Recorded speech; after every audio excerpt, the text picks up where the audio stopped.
It feels good, you know. I was disappointed that they switched out my original opponent. I felt like he might have been more prepared, but I also kind of let this quick switch fuel the fire. I know that he thought he could beat me on a 2 weeks notice, but literally, man, when I was in there, every time I hit him, I was telling myself he doesn't belong here with me.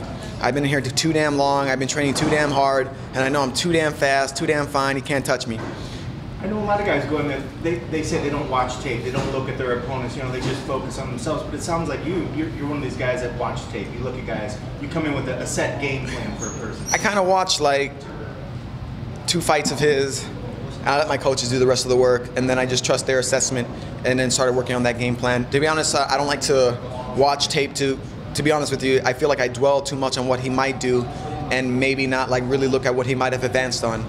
So I really leave that up to the coaches, but I do tend to watch him just to see his movements. I find it pretty easy for me to pick up on the mannerisms, you know, their habits that they might want to do. So we knew that he wanted to just throw that heavy right leg, right knee, or right hand. So we just isolated his left side. So we talked to Wang Wan last month, and you know, how difficult was it for you to prepare yourself for a new opponent in just a month and a half time? Well, honestly, I prepare myself for the worst situation possible. Every opponent that I prepare for, I try to prepare for the best opponent there is. So I try to work on the game well-rounded. I try to develop all the skills possible and necessary as an MMA fighter. So, like for instance, one example is I don't care if you stand lefty or righty. As long as I don't get hit by your 2 hands and your 2 feet, I should be all right, you know? Right, and everyone knows that you're a very dynamic striker. Were you a little bit surprised when you got him in a rear naked choke, but he hung in there? I was surprised, you know. I know that it was a striker. He tightened up really well, but I did want to showcase some of my grappling because I've been working on it a lot. You know, I felt like that was one of the biggest holes in my game, so I've been filling in that hole, you know, with the shovel every single day at practice. So I've been working on it, man, and I really wanted to show a little bit more of that. I was looking for that submission. I really wanted it, but hey, get it what you can, you know. Right, and the thing is, as you said, you know, you're coming off 2 losses. One was a very close fight against Rodriguez. So how good does it feel for you having this victory now? It feels good, you know, as long as I can stay in the game, you know, and keep entertaining the fans, you know, it's a good feeling. And there was a point where the doctor kind of said, okay, he could fight, but then kind of said he cannot. What do you think about the decision itself? Well, I could see in the second round before coming out, I didn't think he wanted to be in there anymore, to be honest with you. I hit him pretty hard with that left hand, and it closed his eye up pretty well. I knew he wasn't seeing the kicks coming or the punches coming, so I mean, it's probably, I can expect it's pretty disheartening for him. You know, I know that he wanted to keep fighting. He showed it too, so I was disheartened as well. I wanted to keep going. That kind of answers my question I was going to ask. Does that kind of take a little bit of the luster of the win away, knowing that you didn't get a finish, you didn't get a knockout or a submission for the ref or the doctor to stop it for you? Yeah, you know, I felt like I was close to finishing him. You know, I knew that he felt a little bit tired in the second round. I know that once I hit the 3rd round, I felt like he wasn't going to have anything for me, so I was going to be able to really showcase my ability and look for that big win. You were fighting down throughout the fight. Was it something that you prepared specifically for him, or was it something that you wanted to develop for yourself? Well, definitely, it's something that we prepared for him, but it's something that I'm good at. So we just try to, how would you say, hone the blade. We tried to bring out the weapon that was inside of me and just use it as much as we can. It's where I'm best at, fighting on the outside, fighting long, making him miss, and then making him pay when he does. So it's something that we just try to bring out of me a lot more in this camp. From this fight, what do you think is his strengths and some areas of improvement that he could work on? I felt that he was waiting too much. You know, he was waiting for the counter a lot. He was looking for the big shots. He's a strong guy, you know. He should really, and he's quick in and out, so he should really use his abilities to probably be a little bit more offensive, you know. Once I got started, it's hard to stop me going. At the end, you showed a lot of great respect towards him after it was decided and it was done. I think all too often now we hear fighters talking so much trash just to get the new fights. Do you feel that that's something that maybe the sport is losing, is that show of respect that I think a lot of traditional martial arts showed? Well, we have to take it this way. If they don't accept the fights, if we never have opponents, then we don't have fights. Then we'll be very sad martial artists, you know. So I have to give love and respect to anybody that chooses to step in the cage with me, because they give me the opportunity to express myself, to be who I truly am, to show everybody what a human weapon really means. You know, to really hone your skills and get out there and feel the love and give the love. If we don't have opponents, we don't have fights. So much respect to anybody that steps in there with me. One love. How soon do you want to get back in there, or is there anybody that makes sense? Don't matter to me, you know, like I let any opponent come my way. I just like to fight, so get me in there as soon as possible. I'm not injured, ready to go back to training on Monday or Tuesday when I get back home, I guess. And after the fight, you were consoling your opponent. What were some of the things that you were telling him? I was telling him, I understand, you know, it's very hard. I'm sorry that this happened, and don't worry, you know, you're a good fighter. You will be back, and just keep training hard. You know, don't try not to take it too personally. I told him I was sorry that it happened this way. You dominated the first 2 rounds, as you said. You know, you kind of now are back in the winning ways. So, what has been your biggest takeaway from this fight?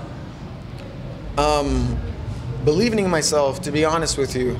It seems kind of cheesy, but I was reading a book before coming out here called The 4 Agreements, you know, and it really took a big load off my shoulders, you know, to not live for anybody else's expectations or anybody else's image of perfection. To be myself, you know, they say that to be impeccable is to be without sin, and they say sin is to be untrue to yourself. So I stayed true to myself. I believed in myself. I didn't let nobody tell me that I wasn't powerful enough to hit nobody hard, or I wasn't quick enough. I dispelled those words away from my mentality and my spirituality, and I told myself every single day that I do have the power, I do have the speed, I am good enough. And it's something that's very hard, that it's something we lose as we grow up from being a child. We become domesticated, and I think this is a big thing. I undomesticating myself, basically, from society's view of perfection. For I am my own person, and I can be perfect in my own way. And all I have to do is give it my best every single day, even though my best might not be the best all the time. But as long as I put forth the effort and the intention and try and struggle very hard for what I believe in, I know I will do well and always come out on top. So you were earlier drafted to fight against Chinese athlete Wang Guan, and have since gained many fans in China. What do you think of Wang's withdrawal from the UFC? Well, I mean, if you're injured, do what you feel. You know, I came during the camp. I popped my rib out. You know, but I trucked through it because, you know, it's what I believe in. You know, this is what I do, and no matter what, we have to fight through these adversities. But to each their own. If he felt that he wasn't 100%, I can understand that the first time you want to find the UFC, you want it to be your best performance. So I really have no feeling either way towards it. Next question. Would you want to fight Wang Guan anytime soon if the opportunity comes along? I mean, sure, you know, if the opportunity comes along, yeah. To be honest, after a victory, I would like to try and get higher in the ranks, so fighting 2 newcomers wouldn't necessarily be on the top of my list, but honestly, whoever they put against me next, I'm ready. And you found yourself many fans in China. Do you have anything to say to your fans there? I enjoy the culture very much. You know, I grew up watching a lot of Kung Fu films. I idolize Kung Fu a lot. You know, I try to incorporate it into my training every single day. The true meaning of Kung Fu, I believe it's your way. So I try to make it my way, not be freeform, just be myself out there. It's a self-expression, and that's what I love. So thank you to all my Chinese fans. And one last question. So Li Jingliang just emerged victorious after beating Camacho earlier on today. What do you think of his win? Oh, it was very impressive. You know, he showed a lot of heart. He has a chin of stone. You know, he took a lot of hits and kept coming forward. So it was really a good fight. I was backstage, and we were just every single time. But it's good that he came out on top. It was a good victory for him. Red corner all the way. Thank you. Thank you. 2 last questions for you. One, after the fight, you showed a lot of emotion. So what does this victory mean for you personally? It means that I get to stay in the UFC. And I get to keep fighting in the highest stage of mixed martial arts. So to me, it helps prove that I am still competing with the best in the world, and it says a lot about me, you know, or to myself, that I am good enough, like I said earlier, you know, and it's something that we all have to strive to really look for in ourselves. We shouldn't belittle ourselves or let anybody belittle us. We are good enough for anything that we do. Everybody is good enough, not just me, not just him, but every single person has that spirit. Every single person has that light within them, and all we have to do is shine. We do nothing for nobody by dimming our light to try and make other people feel comfortable. We have to shine, and that will give everybody else the courage to shine as well. All right, and one last thing. Can you give a shout out to the Indian fans? Oh, Ross, of course.